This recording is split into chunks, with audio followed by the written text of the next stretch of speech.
Hello, I am Endlessness and welcome back to Final Fantasy VII Ever Crisis, and in this video I'd like to give you a guide for Mr. B and Big Bad Aerith level 20 escalation. Mr. B and Big Bad Aerith is a double boss and both are weak to wind, and you can use either physical or magic wind attacks as they don't have increased base defenses to either. However, you need a circle and X sigil, and while sigils are easy on lower levels, on level 20 the sigil phase is very tight, so if you have the newest Wind Tifa weapon, you'll benefit a lot from it having that X sigil boost slot. Aerith will attack you with magic attack while Barret uses physical attacks, so you kind of need both defenses and defensive buffs. However, I find Aerith more dangerous. And they will also buff their attack and defenses, so you also need something to nullify that. And both bosses will have a wind gauge and you have to deplete it. And as usual, you shouldn't defeat one of the bosses while the other has still a lot of HP left, because they will enter enrage and their next charge attack will kill you. However, if you have Tifa with reprieve, you'll survive at least one attack, but it will be a DPS to finish off the boss before that next charge attack will in the end kill you. So, Wind Team means we have some options, but this newest school Tifa banner is definitely perfect here, but you could use Yuffie with Exploit Weakness, or Sephiroth with Exploit Weakness, or Shinra Sword works well, but Tifa is the only one with reprieve, making this battle a lot safer. And at first I struggled a bit in this battle to time everything properly, to deplete the HP of the bosses to kill them before they kill me, because at the beginning of the battle they do a limit break attack, one after the other, and while I survived that one, later in the battle they do another one, and even though I have all defensive buffs and debuff their attack, I cannot survive this. You could try to have 5 ADB on Aerith to try to squeeze in that cure after the first attack, but it's very risky, and the only way to survive it is if you have Barret's ultimate weapon missing score giving you 50% resistance to all damage, or a full reprieve team, so Tifa's DPS. But right after that you have a sigil phase that will require a lot more sigils if Aerith is still alive. So ideally you want to kill the bosses, or at least one of them, before that double limit break attack. But I also struggled and I went to quickly farm Odin in co-op, and after I maxed it out and all those potency notes, I instantly cleared that battle. I'm not sure if it was both me timing everything better or the damage from Odin, or both. But also another note, Barret will have a single target charge attack, and at least from what I've tested, he'll target the character you have in the middle as leader. So if you want to manipulate the team and put Barret as leader if you want him to get targeted. But Aerith is always the best support with her Flora wand, which is amazing for physical team, because she not only debuffs wound resistance but also physical defense. And if you have camera, then it would be most amazing here as well, but I don't have it, so Baharot, and it provides physical defense buff against Barret, and it also gives a lot of extra EDB. And for Barret, if you have camera, then you can have Barret with Electro Cannon to debuff attack and Fafnir to provoke and buff physical defense. But this is the only setup I can do this battle, so Barret has Escalation to buff magic defense with, and if you have missing score, it would make this battle a lot easier, especially later when those bosses start bonking you with very powerful attacks, and I think that is the toughest moment to survive this battle with.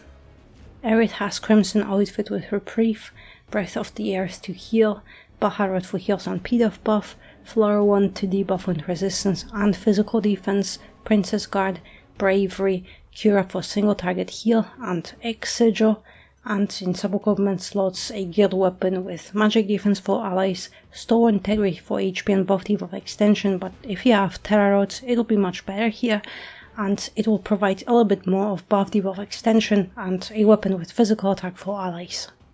Barret has Vyrados outfit with Mind Blow, Escutcheon to buff magic defense, Electro Cannon to debuff both attack types, ultimate weapon, Circle Sigil in boost slot and X Sigil, breach materia and in sub-equipment slots 2 gear weapons with magic defense for allies, but you could swap one of them to physical defense for allies and a weapon with physical attack for allies.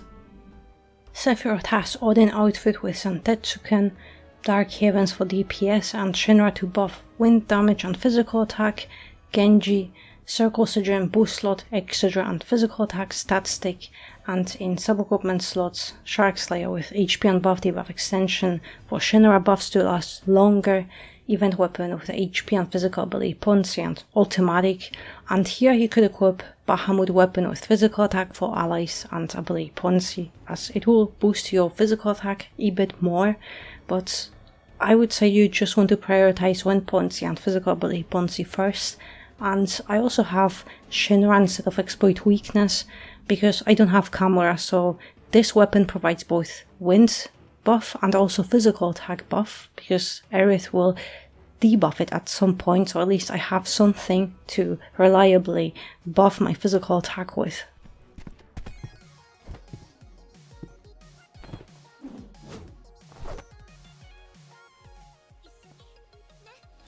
Alright, just switch to Barret because we'll focus on him, but debuff attack with Barret and do floor wound with Aerith, but also with Sephiroth Shinra buffs because they both need to be above 50% HP for this to work.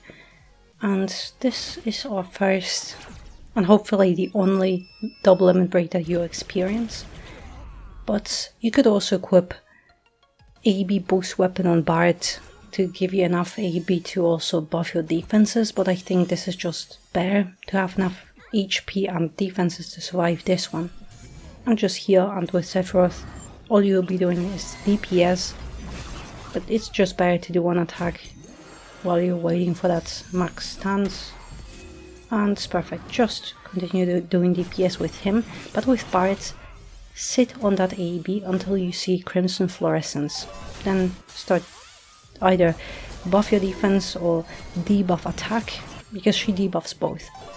Buffs her attack and also debuffs your magic defense, so you need kind of both.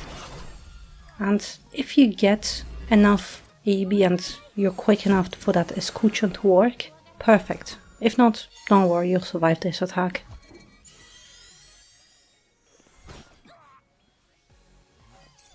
Just makes you take less damage here, but now's the Sidra phase, and without X Sidra boost slot it is very tight. So just one more here, and I'm going to use Jubilation because I will not make it in time. So just better to break that. And now we're back to DPS but with Aerith. Debuff and resistance. Because you also have overspeed active now, but you want to deplete this wind gauge as quickly as possible. One more hit. Perfect. And now, Barret stunned, switch to Aerith and apply wind resistance to her as well. Because I'm doing the big bonk now. Perfect. Wind buff is active, everything is still on, so that should be big bonk.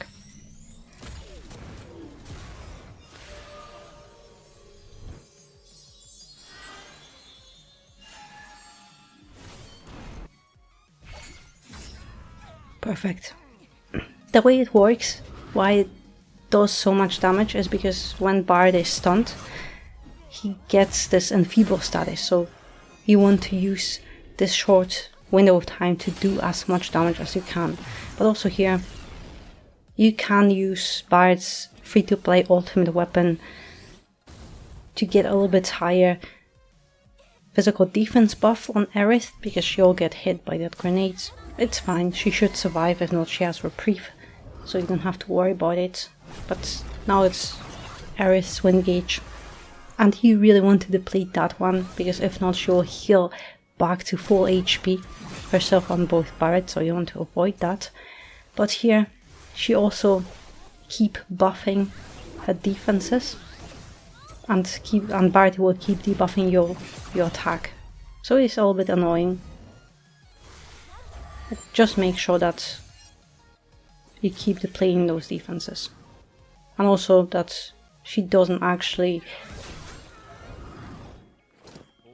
fully debuff your physical attack. So that's why I have Genji for this, and if needed, Bravery and Shinra. But here, focus still on Aerith, at least for a short window of time, so you can get her down as much as possible. Because you also should have some Tetsuke, and at least have almost got it now. So just one more attack and I'll have it. And it should be a big attack.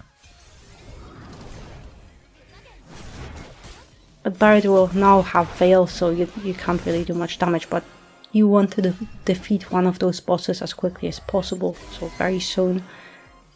And actually, yeah, let's do this. And now be careful, because this phase that starts now, it'll be very dangerous if you can't defeat Aerith soon. Because both of their attacks, they will do massive damage. Aerith is gone, but if she wouldn't be, she would keep blasting with those water orbs. And I'm guessing it's her new weapon that we'll get soon. But it does a lot of damage, especially if they both time those attacks together. So it's a struggle to survive if you don't kill them fast enough.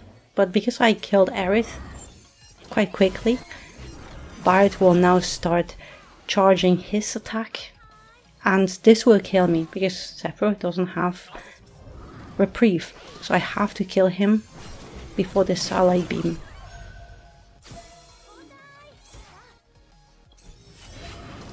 It should be fine. Yeah, just one more attack. With reprieve you don't have to worry about it if you have Tifa, because she'll survive that and you can finish him off. But yeah, it's just about timing everything correctly.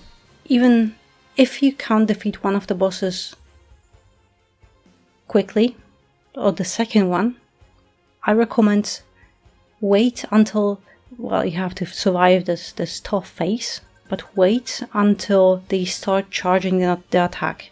Then kill one of them, and you can easily survive just one limit break from them.